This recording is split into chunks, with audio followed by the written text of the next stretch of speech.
welcome to a book wrap-up, my badly framed videos where I dress as my own shelf.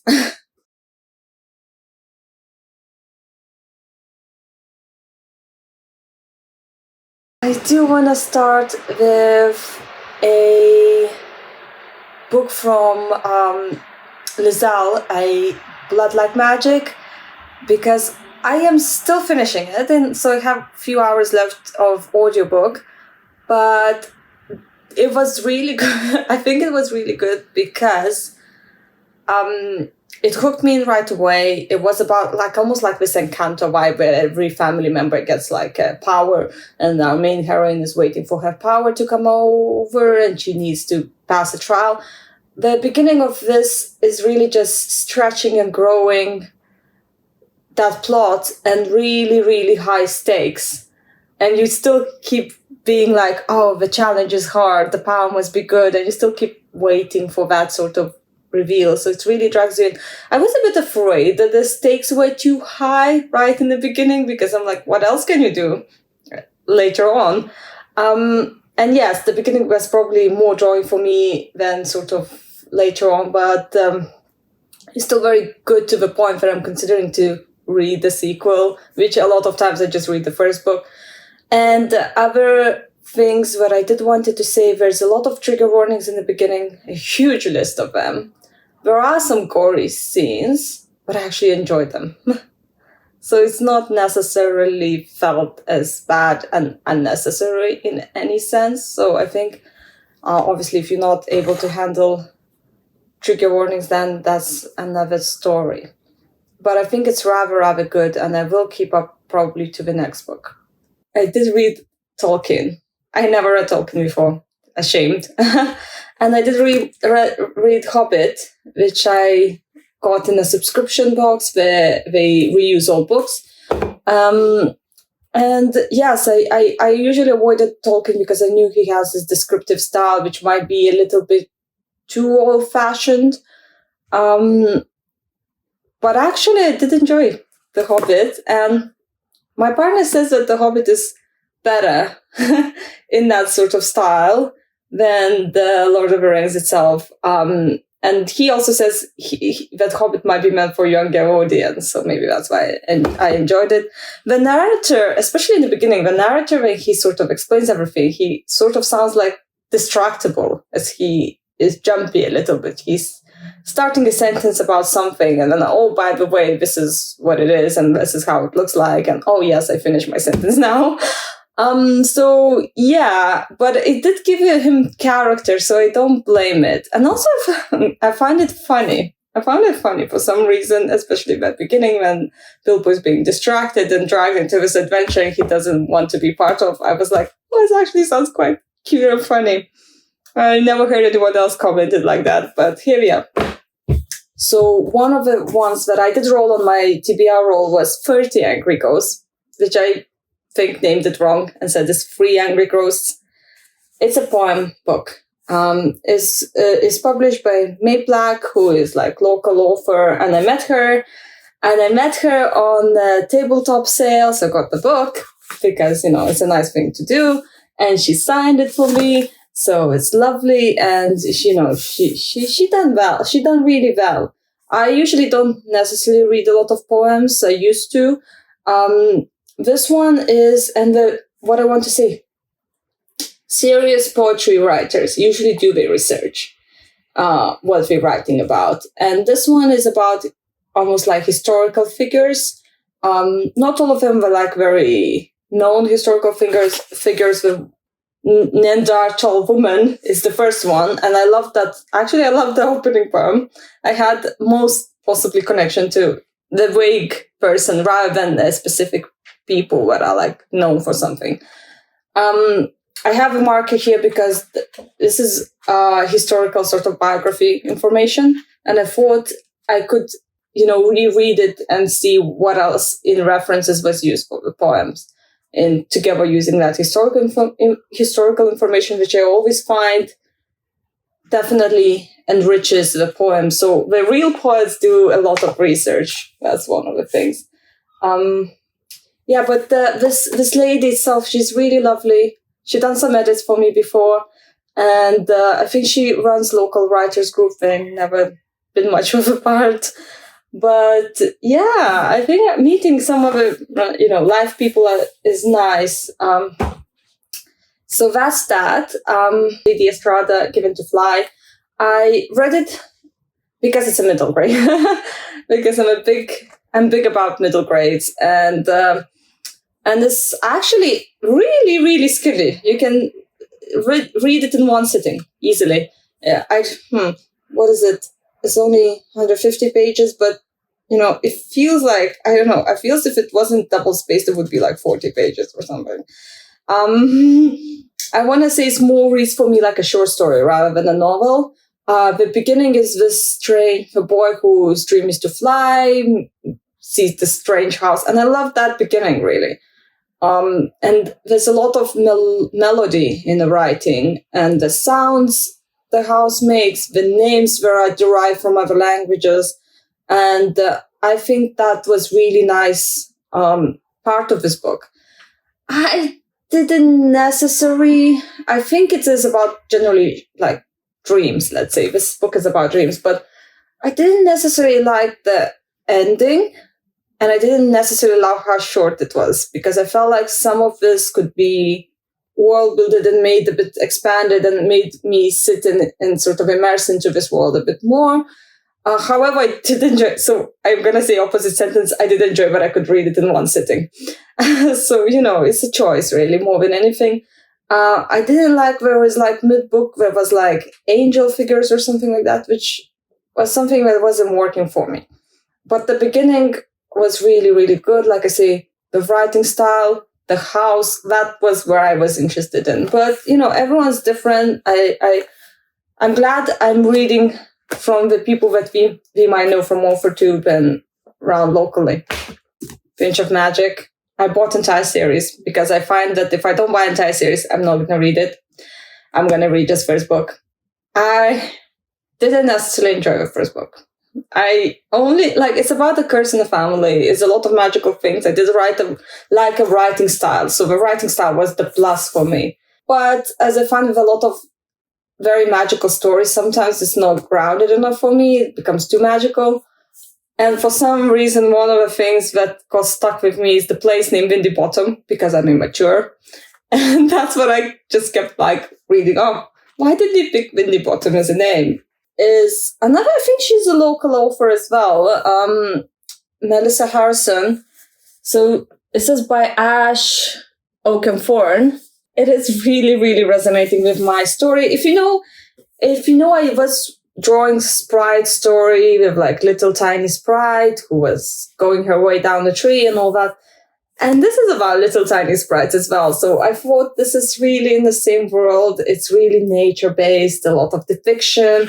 And even at the end is almost like facts on the nature is in different seasons. And there is also things to watch and things to do at the last page, which are like documentaries, which I found really, really nice. The main story is about these, but I will call them sprites. They're not sprites necessarily in this story, but these...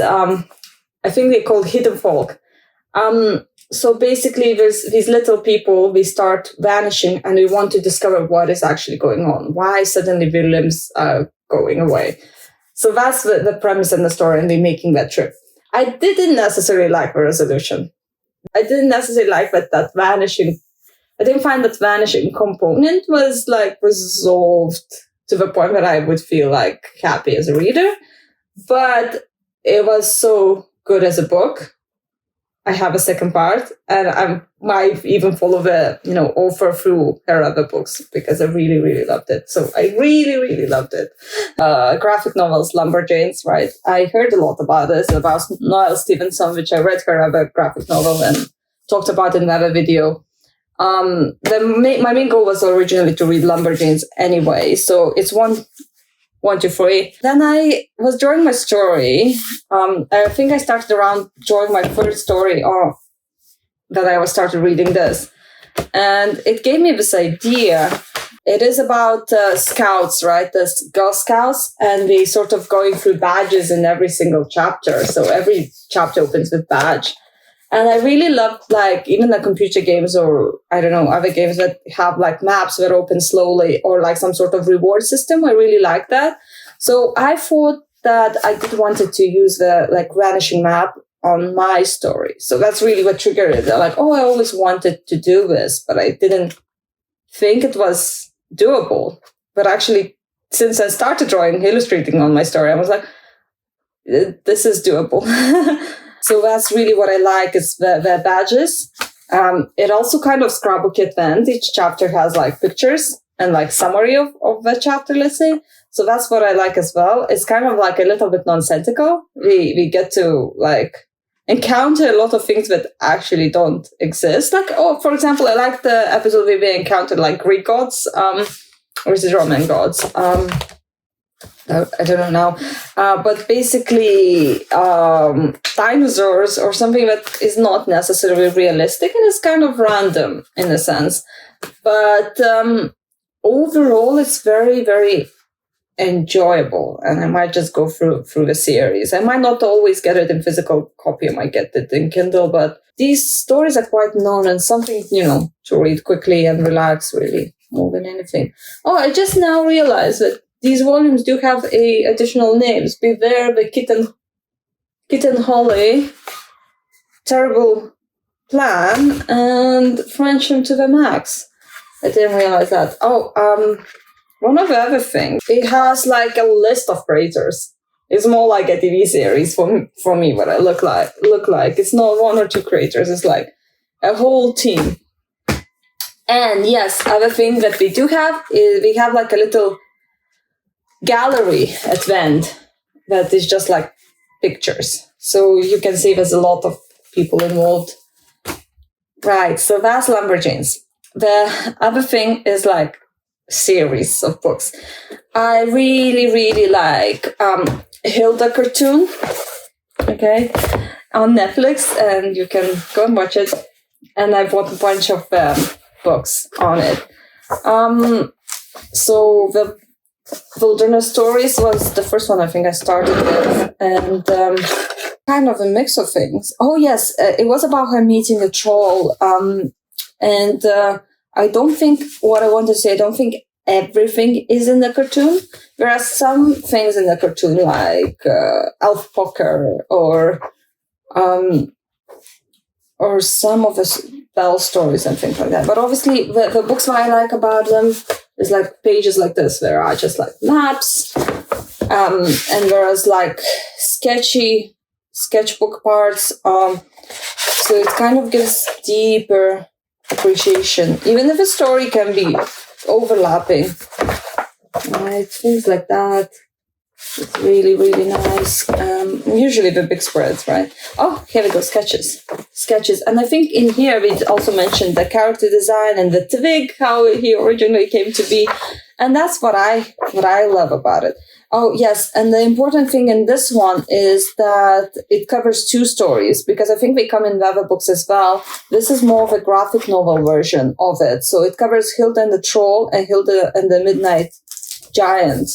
And I'm glad I didn't bought that once. But what I want to say, right, there is the graphic novel type of books to it. And there are the novel type of books of Hilda, right? And that's what I got, is I read the Hilda and the White Wolf and Hilda and the Overspace. And Hilda and White Wolf was more similar to the cartoon, I think. But sort of like different episodes than I imagined is going to be in this, I think, put on together. So this one was the one with the Vikings, if anyone remembers, the one with the cave and troll cave. It kind of like mashed a little bit differently in itself. And then Hilda and the Overspace was again overlap and mashed differently, because we have a puppy, right? They have a puppy, but it's not the same story about it. We have Tonto and his Overspace. But the important part of this, we had, how are they called? Mara, I think, the nightmare girl. which I don't think was covered, or I don't remember, was covered in the series. And we have about the nightmares a little bit, and what are the nightmares of Hilda, what are the nightmares of her friends, which I think that was something new, and I really, really liked it. And generally, I just like the series of Hilda, and it just resonates with what I'm writing, which is a bit of random type of magical but non-magical adventures. I don't know. Right, so that's the original, based on the original creator, which is Luke Pearson and Stephen Davis. The other book that I got is completely different creators, but it's made like a scrapbook, so it completely resonates with the book that I'm writing, which is all in the scrapbook style. It's not like like an encyclopedia of the piece, let's say, and they are all put in different categories, which is like, I love it, and I love the pictures, and I love the tiny scribbles of like, oh, I might not know everything about these bees, but you're joining adventure with me, and maps. Everyone loves maps, right? Having a good map is all we need. And some of the creatures we haven't really seen in the series. So there are like different giants that we haven't really seen. And we only seen, I think, 1 or 2 types. And all other things that are actually in the series. And they sort of explained and, a little bit of telling about them. Nothing like new in it necessarily, but the thing is that I like the scrapbooky style, especially since I'm writing something scrapbooky. And like, for example, the poker of elves is explained and cards drawn out. It's cute, really, really, really cute. And there's a lot of like clipped things and scribbled things. Even if it is quite short and all mostly pictures, I quite enjoyed reading it slowly. So, every page I was just taking it in, even, looking at the pictures. And I think there's something also cute. Yes, the giants. 2 smaller giants says, Einar and Bleda, these little guys like to slightly move yours to see if anyone would notice, and then put them back. And I find it's hilarious, and it's just adorable. Anyway, these are the reads that I had. Hope you pick up some of these lovely, lovely, lovely and cute books. If you are as immature as I am, you would love them. Bye!